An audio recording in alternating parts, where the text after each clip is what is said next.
Hola amigos, bienvenidos a un video más. Hoy, como siempre, estamos con nuestro amigo Daniel desde Argentina. Vamos a hacer un video, hemos hecho varios videos hablando especialmente últimamente sobre Jesús, porque realmente las personas tienen un concepto un poco equivocado, pues porque les han enseñado cosas, lo bonito, ¿no?, de Jesús, pero nunca han analizado otros factores como los que vimos la vez pasada.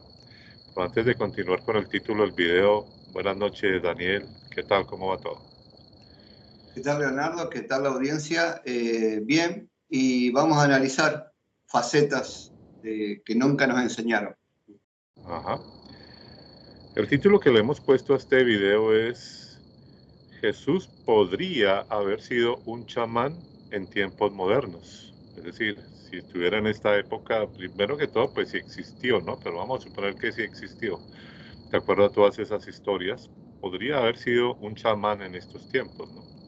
La palabra que se utiliza hoy mucho en muchos países y que es más conocida. Pero en los tiempos de Jesús, según uno mira algunas cosas históricas, medio que encuentra por ahí, el concepto que tenían incluso en la misma Biblia era que era un brujo o un hechicero, de acuerdo a los mismos judíos, digamos, más ortodoxos de esa época. Entonces quiero leerles un versículo rápido que está en Hechos, capítulo 19-13, para que usted analice que la sociedad en ese tiempo lo veía como alguien que tenía una especie de hechicería o de magia. Dice en el verso 13, dice, pero algunos de los judíos exorcistas ambulantes intentaron invocar el nombre del Señor. Claro, acá colocan en la traducción del Señor, pero en realidad era el nombre de Jehová o de Jesús, pero del Señor Jesús. Pero entonces sobre los que tenían espíritus malos, diciendo, os conjuro por Jesús, el que predica Pablo. Y entonces dice que los demonios le respondieron que no, que a Pablo conocemos, pero que a ustedes no los conocemos, y que los demonios salieron y nos atacaron a ellos y que ellos prácticamente salieron corriendo desnudos, ahí como para resumir la historia, ¿no? Entonces, eso nos habla de que el concepto que existía para esto, o sea, en esa época era muy común la parte de los exorcistas, ¿no?, y de la gente que hacía este tipo de prácticas.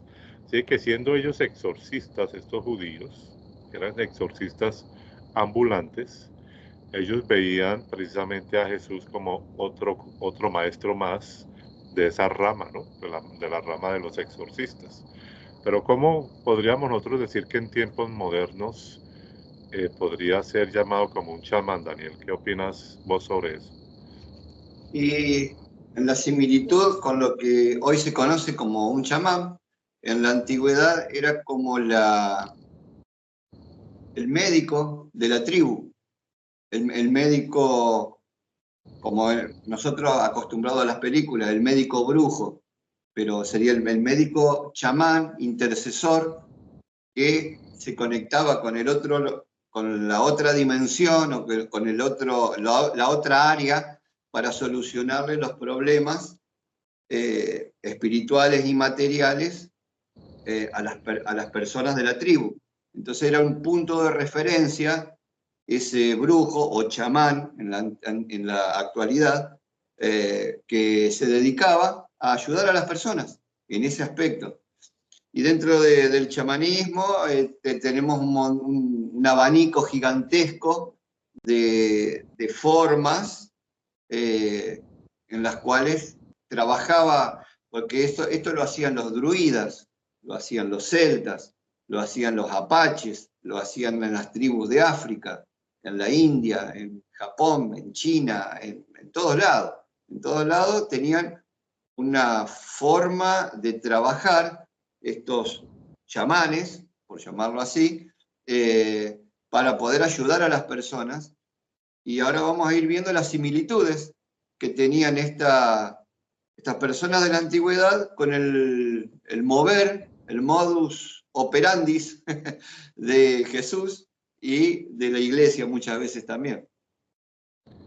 Hay una parte, si no me equivoco, donde Jesús sana a un ciego y escupe, ¿no? Usted, Ahora, Sí, sí, sí. Y creo que le pondrá la saliva en los ojos en esa historia. Claro, entonces dice que Jesús escupió en tierra, Sí, hizo bolitas de barro, ajá. le puso unas bolitas de barro en los ojos, y entonces después de ahí le dijo, ve al estanque de Siloé y lávate los ojos. Eso es exactamente lo mismo que hace un chamán. Es una de las tantas formas que tiene un chamán para sanar a una persona, poniéndole hierbas. Bueno, allá donde vivían ellos no había mucha hierba que digamos, entonces estaban en la calle, estaban rodeados de gente, la hierba no crecía porque la gente, los animales que iban y venían, los ganados, entonces como Jesús predicaba en lugares públicos, no, mucha hierba no había. Es más, se tenían que limpiar los pies un rato largo y lavarse los pies para entrar a una casa, para no ensuciarlo. Entonces él, ¿de dónde iba a sacar agua? Hacía, igual que el chamán, hacía con su propia saliva, que era algo medicinal, porque él era una persona elegida con un don para poder ayudar a las personas, hacía barro, como dice el pasaje bíblico. Después ve, es exactamente, esa es una de las tantas formas que podemos ver que Jesús. Ahora, te comentaba yo antes de estar en cámara que yo conozco una persona en Colombia que me estuvo hablando sobre, él está muy involucrado en cuestiones chamanes, ¿no? En estos grupos. Ellos lo ven como algo positivo y bueno, todo esto. Y él me decía que estas personas se transfiguraban, cambiaban de forma en algún momento los chamanes. Entonces yo me acordaba que en Jesús también aparece en algunas partes donde se dice que la transfiguración de Jesús, ¿no? Por ejemplo, sería un ejemplo de este tipo de lo que vos estás diciendo de los chamanes, ¿no? ¿Claro? Eh, También se puede ver de que cuando fueron a arrestarlo, que había mucha gente, No lo dice que conocían. no lo conocieron. Es como que se transfiguró y pasó entre medio de ellos y no lo conocieron. Eh, en la iglesia no te lo van a decir, pero básicamente es lo que pasó. O se hizo invisible o se transfiguró su rostro a otra persona y se fue. Ahora Y pasó fíjate que entre medio. volviendo al texto que yo leí, donde estos exorcistas ambulantes querían tomar dominio sobre, ¿no? sobre estos demonios y que los demonios hablen y digan a Pablo conocemos a este, pero a ustedes no los conocemos. Entonces quiere decir que entonces nos deja una evidencia de que,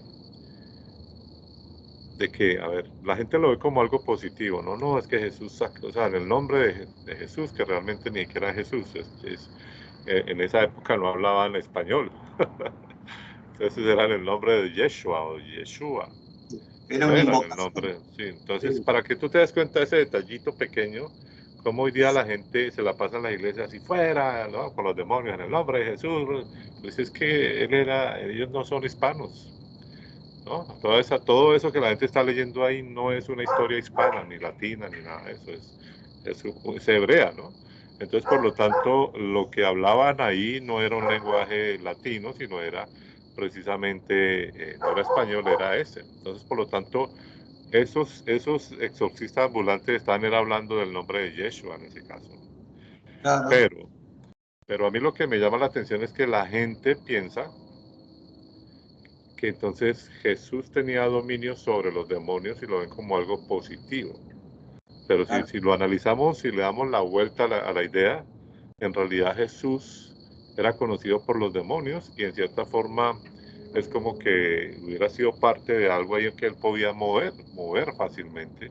Cuando Sí, si sí, sí. supuestamente los demonios, supuestamente esos seres no deberían en cierta forma someterse a nadie si supuestamente están, digamos, en otro nivel, con otro, no sé, con otro ser o una entidad que está como jefe de ellos.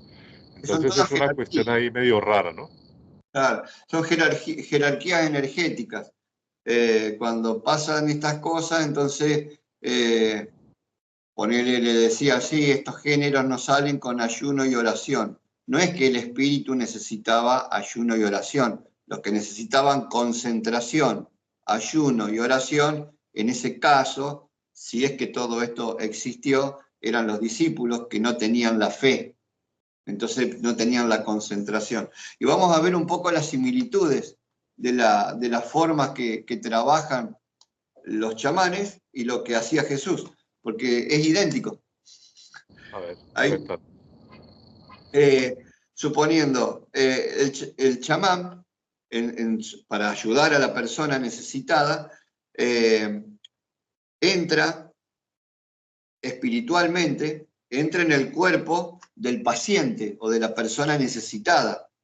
O sea, entra espiritualmente y hace frente a las experiencias malas, enfermedades, demonios, necesidades, angustias, que esta persona que tiene todo eso negativo, enfermedades, dolencias, necesidades, este chamán entra en la persona y entra de una forma lenta pero brusca y trae un cambio dentro de la persona conforme a la fe de la persona y saca todo lo negativo y pone lo positivo.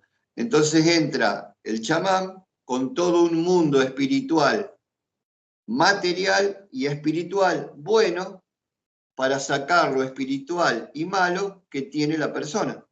Entonces, pero vamos viendo que hasta ahí las similitudes son prácticamente igual. Pero también esta persona hace el puente, el camino, la verdad y la vida, bueno, tema aparte, pero hace de puente, de intermediario, de medium, de mediador, para esa persona necesitada entre lo bueno y la persona necesitada. Entonces hace de puente. Pero hace falta que esta persona necesitada tenga ese grado de fe. Y podemos ver que en la Biblia también le dice Jesús en algunas personas, tu fe te ha salvado, y dice en otros lugares, no pude hacer nada en esas aldeas No había fe. por la incredulidad de las personas. Y también las Es un buen liturgias. punto. Sí, sí, las liturgias que también hacían los chamanes. ¿Qué liturgias hacían? Y suponiendo, básicamente, dentro de los cánones normales que hacían todas estas tribus de chamanes o brujos, pero estamos hablando de chamanes en la actualidad, sería cánticos, melodías, canciones, después de ahí en más, entrar en la conciencia espiritual de la persona, haciéndole ver la necesidad, haciéndole abrir y hacerlo entrar a la persona en una parte espiritual para que esa persona necesitada pueda abrir su parte espiritual y recibir eso bueno que el chamán le trae. Entonces ahí sí puede actuar conforme a la fe de la persona, y recibir. Y pueden recibir voces de profecía o de alguien que le habló y le trajo un mensaje para esa persona. Lo mismo que en la iglesia. En la iglesia lo mismo, las canciones, la predicación, la meditación, la oración, lo mismo. Pero fíjate que estás tocando un punto que acabo yo de caer en cuenta. Bueno, dime. Pero ahí faltaría el diezmo y la ofrenda, pero bueno. Sí, sí, ahora seguimos en esa parte. Ahí no se me vaya la idea. Es que el punto que tú tocas, que hablaste sobre que en algunos lugares pudo hacer algo porque tenían fe y en otros no, entonces nos demuestra, o me surgen varias cosas acá. Una, que en realidad el poder o lo que pasaba no era por él, era por la persona. O sea, dependía más de la persona que de él, El ¿no? receptor. Porque en realidad cuando hablan de fe, esa es una mala, es que creo que la palabra ha hecho mucho daño. No es la palabra no debería ser, o tal vez no sé si la tradujeron bien, pero la palabra no debería ser porque no tienen fe. No, me voy porque porque acá tienen fe, entonces son ¿no? Van a recibir. Creo que la palabra correcta sería porque creen en sí mismos. Estos sí creen que lo pueden hacer, o sea, sí creen en sí mismos, en el poder de, o sea, y estos no, son incrédulos. Pero entonces me surge aquí algo y es que fíjate que después cuando supuestamente Jesús pues, que se va y que resucita y todo ese cuento, yo noto que hubo una distorsión completa en todo lo que se llama el Nuevo Testamento de parte de los discípulos y que Pablo y todas las cartas de Pablo y todo eso. ¿Por qué? Porque en qué momento, con eso mismo que estoy, con ese mismo ejemplo de que unos fueron incrédulos y otros no, ¿en qué momento ellos, o sea, en qué momento ellos sacaron que eran el nombre de Jesús, los discípulos? Si cuando había supuestamente un milagro o una sanación, ¿qué nombre utilizaba entonces Jesús para que se sanaran? Ninguno. Simplemente les decía, bueno, su fe lo salvó. Ah, no, usted creyó, listo. Como que se haga como conforme a lo que quieres. Claro, Pero claro. ¿en qué momento de esas historias él decía, no, pero es que en el nombre de Jehová, ¿no? Porque en el caso sería el de su padre, ¿no? Supuestamente. Ah, en el nombre de Jehová, sánate, sánate, sánate. Nunca. Entonces, ¿de dónde sacaron este cuento de que era en el nombre de Jesús, bueno, de Yeshua, los discípulos? Si ellos no vieron eso de él. ¿Entiendes? Ahí hay un punto interesante en ese aspecto. Sí, sí. Claro, porque también le decía, tu fe te ha salvado. Y ¿Qué nombre? conforme a tu fe te sea Conforme hecho, exacto, a tu creencia, a tu creencia, a a tu tu convicción. Que disponibilidad, la a tu palabra sería a tu disponibilidad a convicción. cambiar. Porque la palabra hebrea, por ejemplo, de fe, la tradujeron como fe. En realidad la palabra hebrea es emuná. En hebreo es emuná. Entonces eso significa realmente convicción. Pero lo tradujeron como fe. Entonces ahí todo es, por fe, no es que yo tengo fe, no. Convicción de que voy a ser sano. Convicción de que eso es otra cosa distinta. Pero cuando yo digo tengo fe, es como que estoy poniendo la fe por allá en alguien que me va a venir a hacer el milagro. Claro. Pero cuando tengo convicción es distinto. Creo que me voy a sanar, yo creo que esto no va a estar en mi cuerpo. Eso era lo que yo noto que en esas conversaciones era la idea. Es Claro. por eso de dónde sacaron después los discípulos que es que había que sacar esto y sanar en el nombre de Jesús. ¿De dónde sacaron eso? Si eso no fue ni siquiera el mensaje que este maestro de ellos, pues si es que existió, les estaba dando en ese aspecto. Sí, sí, sí, sí. O Se veía sea, más un chamán, como lo que vos estás diciendo. claro, sí, sería como un canal de derivación de que la gente crea en sí misma y ellos lo fueron acomodando como para formar la cofradía que se llama iglesia. Claro, gracias a esa mala interpretación de esos supuestos discípulos es que tenemos el circo que tenemos hoy día. Esto es Claro, un circo, ¿no? claro, Porque entonces no entendieron tampoco. Entonces, es lo que yo voy, es que de pronto en ese aspecto, si fue digamos, una especie como de chamán o alguien que tenía conocimiento o alguien que quería mostrarles eso, lo que hicieron tanto los judíos de esa época, los que estuvieron con los llamados discípulos, tanto el Pablo que nunca estuvo con él, el romano, que era más romano en muchos aspectos, y Constantino hicieron fue tergiversar absolutamente todo eso posiblemente y lo convirtieron en un dios y en un enviado de Dios y todo eso. Y tal vez era lo que vos decís, alguien con sí, conocimiento chamánico, ¿se puede decir esa palabra? claro. Sí. Una persona instruida que tenía conocimiento, tenía don, posiblemente como tantas personas de esa época, en mayor o menor medida, porque había cosas que él no las podía hacer, porque él dijo, acá no puedo hacer nada, pues son todos incrédulos. Sí, es que hasta eso, imagínate, esta cuestión de los demonios, entonces los demonios hablan todos los idiomas. Y Es una buena básicamente, pregunta, ¿no? ¿Entienden todos los idiomas? básicamente sí. Es más, yo cuando Yo diría que por eso es que como venimos diciendo, Daniel, hace mucho tiempo, y yo lo vengo diciendo también en muchos videos, que esta historia son de una entidad territorial que claro, asume solamente una generación, les enseña su lenguaje, pero solo a ellos. y dentro de ese desprendimiento de ese lenguaje hebreo, arameo, como lo que ha ido en sus variaciones, pero el que haya sido el original, pues ese es el lenguaje que esa entidad le transmite a estos, y tanto los demonios, los que hablan de los demonios, hablaban bajo ese mismo lenguaje. Entonces, a mí me causa mucha curiosidad que hoy día toda esa gritería que en el nombre de Jesús, cuando ni siquiera ese nombre es entendible, o sea, no es de ese linaje, no es de esa... Sí.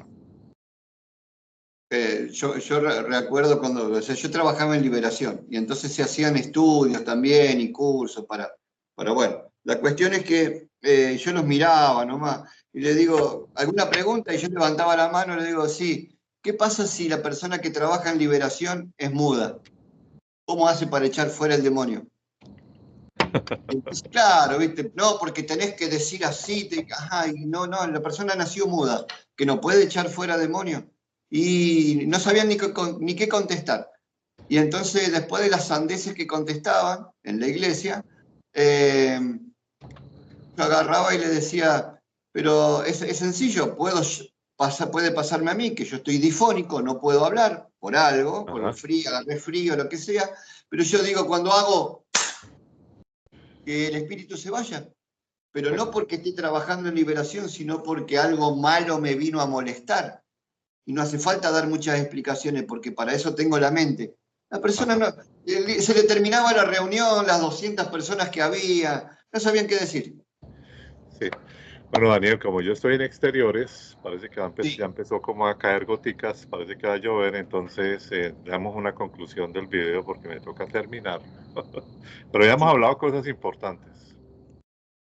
Y tenemos un pequeño resumen de que tenemos a la similitud de Jesús, que actuaba igual que los chamanes, ya sea haciendo barro con su saliva, entrando en las personas para ayudarla en la parte espiritual y material, y lo podía ayudar conforme a la fe de la persona. Pues si la persona no tenía fe, no la podía ayudar. Y en este caso los chamanes hacían exactamente lo mismo. Se retraían a lugares apartados también, para meditar, para orar, en este caso para estar solos. Y bueno, las similitudes son muy grandes en este aspecto que estamos viendo hoy. Son prácticamente lo mismo, toda la liturgia, la forma de hacer y de trabajar, por llamarlo de alguna forma, para ayudar a las personas. Ya para terminar, que va a llover acá, en el Talmud hay una parte, en una página 104b, algo así, que dice que ellos lo veían a él como un brujo, ¿no? Dice, el pecado y los sabios lo consideran exento. Se enseñaba en una baraita que Eliezer dijo a los rabinos, no, el infame Benchadá trajo mágicos hechizos de Egipto en un rasgaño en su carne. Ellos le dijeron, era un loco y no puede citar pruebas de un loco. En fin, eso era lo que decía el Talmud. Bueno, acá me empezó a llover, entonces terminemos el video. Muchas gracias, espero que les haya gustado este tema. Compártanos en las redes sociales. Gracias, Daniel, por tu tiempo y nos vemos en el próximo video.